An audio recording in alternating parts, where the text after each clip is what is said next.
ಅವನು ಬೆಳಗ್ಗೆ ಎದ್ದು ಮಾಮೂಲಿ ಆಸ್ ಯೂಶುವಲ್ ಕಾಲೇಜಿಗೆ ಹೋಗಿದ್ದ. ಕಾಲೇಜಿಂದ ಹುಡುಗರೆಲ್ಲ ಸೇರ್ಕೊಂಡು 13 ಮೆಂಬರ್ಸ್ ಏನೋ ಫಂಕ್ಷನ್ ಇದೆ ಅಂತ ಹೇಳಿದ್ರು, ಫಂಕ್ಷನ್ ನೋಡೋದಕ್ಕೆ ಅಂತ ಹೋಗಿದ್ದಾನೆ. ಮೀನ್ ಟೈಮ್ ಹೋಗುವಾಗ ಅವ್ರ ಅಮ್ಮನಿಗೆ ಮೆಸೇಜ್ ಮೇಲ್ ಮಾಡಿದ್ದಾನೆ, ವಿಡಿಯೋ ಕಾಲ್ ಮಾಡಿ ಹೇಳಿದ್ದಾನೆ, ಅಮ್ಮ ಎಲ್ಲರೂ ಹೋಗ್ತಿದ್ದಾರೆ, ನಾನು ಸ್ಟೇಡಿಯಂ ನೋಡ್ಬೇಕು, ನಾನು ಹೋಗಿ ಬರ್ತೀನಿ ಅಂತ ಹೋಗಿದ್ದಾರೆ. ಅಲ್ಲಿ ಹೋದಾಗ ಈ ತರ ಪ್ರಾಬ್ಲಮ್, ಈ ತರ ಒಂದು ಇನ್ಸಿಡೆಂಟ್ ನಡೆದಿದೆ.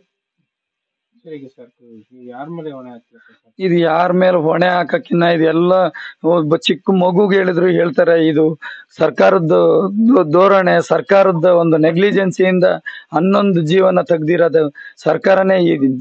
ಟೋಟಲಿ ಮರ್ಡರ್ ಮಾಡಿರೋದೇ ಸರ್ಕಾರ. ಇದಕ್ಕಿನ್ನ ಇನ್ನೇನ್ ನಿಮಗ್ ಸಾಕ್ಷಿ ಬೇಕು? ಇದಕ್ಕಿನ್ನ ಇನ್ಯಾವ ತರ ನಿಮಗ್ ಪ್ರೂಫ್ ಬೇಕು? ಆದ್ರೆ ಇವ್ರು ಅದನ್ನ ಒಪ್ಕೊಂತ ಇಲ್ಲ. ಒಬ್ಬ ಹೋಮ್ ಮಿನಿಸ್ಟರ್ ಆಗಿತ್ಕೊಂಡು ಅವರು ಆ ಒಂದು ಇದನ್ನ ಒಂದು ಆಂಬುಲೆನ್ಸ್ ವ್ಯವಸ್ಥೆ ಆಗ್ಲಿ, ಇಷ್ಟು ಕ್ರೌಡ್ ಸೇರುತ್ತೆ, ನೆಕ್ಸ್ಟ್ ಡೇ ಅದು ಏನ್ ಆಗಿತ್ತು ಅಂತ ಗೊತ್ತಿತ್ತು ಅವ್ರಿಗೆ, ಎಷ್ಟು ಜನ ಇದ್ರು ಅಂತ ಗೊತ್ತಿತ್ತು, ಇಂಟೆಲಿಜೆನ್ಸ್ ಇವರು ಅಷ್ಟು ವರ್ಕ್ ಮಾಡ್ತಾರೆ ಅಂತಲೂ ಗೊತ್ತಿತ್ತು, ಅವ್ರಿಗೆಲ್ಲ ಇದೆಲ್ಲ ಗೊತ್ತಿದ್ದು ಇವ್ರು ಆಕ್ಷನ್ ತಗೊಂಡಿಲ್ಲ ಅಂದ್ರೆ ಇನ್ ಸರ್ಕಾರದ ಹೊಣೆ ಅಲ್ದಲ್ಲೇ ಬೇರೆ ಇನ್ನೇನಂತ ಹೇಳ್ಬೇಕಿತ್ತು. ಅಲ್ಲ, ಏನ್ ಕ್ರಮ ತಗೊಳ್ಳೋದು ಅನ್ನೋಕ್ಕಿನ್ನ ಇವರು ಟೋಟಲಿ ನಮ್ಮಂತ ಒಬ್ಬೊಬ್ಬ ಮಕ್ಕಳನ್ನ ಇಟ್ಕೊಂಡು ಎಲ್ಲ ಬೆಳೆಸಿ ಸಾಕಿ 20 ವರ್ಷ ಬೆಳೆಸಿ ಸಾಕಿ ಎಲ್ಲ ಮಾಡಿದ್ವಿ. ಈ ಬೆಳೆಸಿ ಸಾಕಿ ಇವ್ರು ಮರ್ಡರ್ ಮಾಡಿಬಿಟ್ರಲ್ಲ ನಮ್ಮ ಮಕ್ಕಳನ್ನೆಲ್ಲ. ಇವ್ರಿಗೆ ಇಂಥ ಸರ್ಕಾರಕ್ಕೆ ಏನ್ ಹೇಳ್ಬೇಕು? ಇದು ಸರ್ಕಾರದ ಇದು ನೆಗ್ಲಿಜೆನ್ಸಿ ಅಲ್ದಲ್ಲ ಇನ್ನೇನ್ ಹೇಳಕ್ಕಾಗುತ್ತೆ? ಏನ್ ಕ್ರಮ ತಗೊಳಕಾಗುತ್ತೆ? ನಾವು ಕೋರ್ಟಿಗೆ ಹೋಗ್ಬೇಕು, ಅವ್ರ ಮೇಲೆ ಸರ್ಕಾರದ ಮೇಲೆ ಕೇಸ್ ಹಾಕ್ಬೇಕು ಅನ್ನೋದೇ ನಮ್ಮ ಮನ್ಸಲ್ಲಿದೆ. ಆದ್ರೆ ಅವರು ಎಲ್ಲ ದುಡ್ಡು ಇದು ಎಲ್ಲ ಪೊಲಿಟಿಕಲ್ ಪವರ್ ದುಡ್ಡು ಎಲ್ಲ ಇರೋದ್ರಿಂದ ನಾನು ಏನೇ ಮಾಡಿರೋನು ಅವ್ರು ಅದನ್ನ ಇದ್ ಮಾಡ್ತಾರೆ. ನಾನ್ ಮತ್ತೆ ನನ್ನ ಟೈಮನ್ನು ವೇಸ್ಟ್ ಮಾಡ್ಬೇಕಾಗುತ್ತೆ.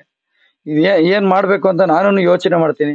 ನನ್ ಮನ್ಸಲ್ಲಿದೆ ಈ ಸರ್ಕಾರ ವಿರುದ್ಧ ಕಂಪ್ಲೇಂಟ್ ಮಾಡ್ಬೇಕು. ನಮ್ಮಂತ 11 ಯಾರು ಪೇರೆಂಟ್ಸ್ ಇದೀರಿ ಅವರೆಲ್ಲ ಬಂದು ಎಲ್ಲರೂ ನಮಗ್ ಸಪೋರ್ಟ್ ಮಾಡೋಣ. ನಮ್ಮ ಮಕ್ಕಳನ್ನ ಮರ್ಡರ್ ಮಾಡಿರೋದು ಈ ಕಾಂಗ್ರೆಸ್ ಸರ್ಕಾರ, ಈ ಸಿದ್ದರಾಮಯ್ಯ ಸರ್ಕಾರನೇ ನಮ್ಮ ಮಕ್ಕಳನ್ನ ಮರ್ಡರ್ ಮಾಡಿದ್ದು. ಇದಕ್ಕಿನ್ನ ನಿಮಗೆ ಇನ್ನೇನು ಪ್ರೂಫ್ ಬೇಕೋ ಗೊತ್ತಿಲ್ಲ, ಇದಕ್ಕಿನ್ನ ಇನ್ನೇನ್ ಸಾಕ್ಷಿ ಬೇಕೋ ಗೊತ್ತಿಲ್ಲ. ಇದಕ್ ನೇರ ಹೊಣೆ ಸರ್ಕಾರನೇ. ಇವ್ರ ಪರಿಹಾರ ಏನ್ ಬೇಕಲ್ಲ, ನನಗೆ ಇವ್ರ ಪರಿಹಾರ ಬೇಕಾಗಿಲ್ಲ. ನನ್ನ ಮಗನ ನನಗೆ ವಾಪಸ್ ಕೊಟ್ಬಿಡ್ಲಿ ಅಷ್ಟೇ ಸಾಕು ನನಗೆ. ನನ್ನ ಹೆಂಡತಿ ಇದಾರೆ, ಅಮ್ಮನ ಅವ್ರ ತಾಯಿ ಇದಾರೆ, ಅವ್ರ ತಾಯಿ ಕಂಡೀಷನ್ ನೋಡಿ, ಅವ್ರ ತಾಯಿ ಸಿಚುವೇಶನ್ ನೋಡಿ, ಅವಾಗ ಅವ್ರಿಗೆ ಅರ್ಥ ಆಗುತ್ತೆ ಒಂದು ತಾಯಿದು ಕಷ್ಟ ಎಷ್ಟಿದೆ ಅಂತ. ಅವ್ರ ಮನೆ ಮಕ್ಳಿಗೆ ಆಗಿದ್ರೆ ಸಪೋಸ್ ಹೇಳ್ತಾರಲ್ಲ, ಅದು ಸಪೋರ್ಟ್ ಮಾಡಕ್ಕೆ ಮಾಡಕ್ಕೆ ಅಂತ. ಅದೇ DK ಶಿವಕುಮಾರ್ ಅವ್ರು ಹೇಳ್ತಾರೆ, ಮಿನಿಸ್ಟರ್ ಆಸ್ ಎ ಮಿನಿಸ್ಟರ್ ಆಗಿ ಹೇಳ್ತಾರೆ, ಅವರು ಅದನ್ನ ಏನೋ ಹೇಳಿ ಉಡಾಪೆ ಉತ್ತರ ಎಲ್ಲ ಕೊಡ್ತಾರೆ.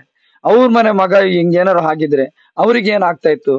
ನಮ್ಮಂತ 11 ಮಕ್ಕಳು, 11 ಪೇರೆಂಟ್ಸ್ ಗಳ ಒಂದು ಶಾಪ ಅವರಿಗೆ ತಟ್ಟಲಿ ಅನ್ನೋದೇ ನಮ್ಮ ಆಸೆ ಆಗಿದೆ.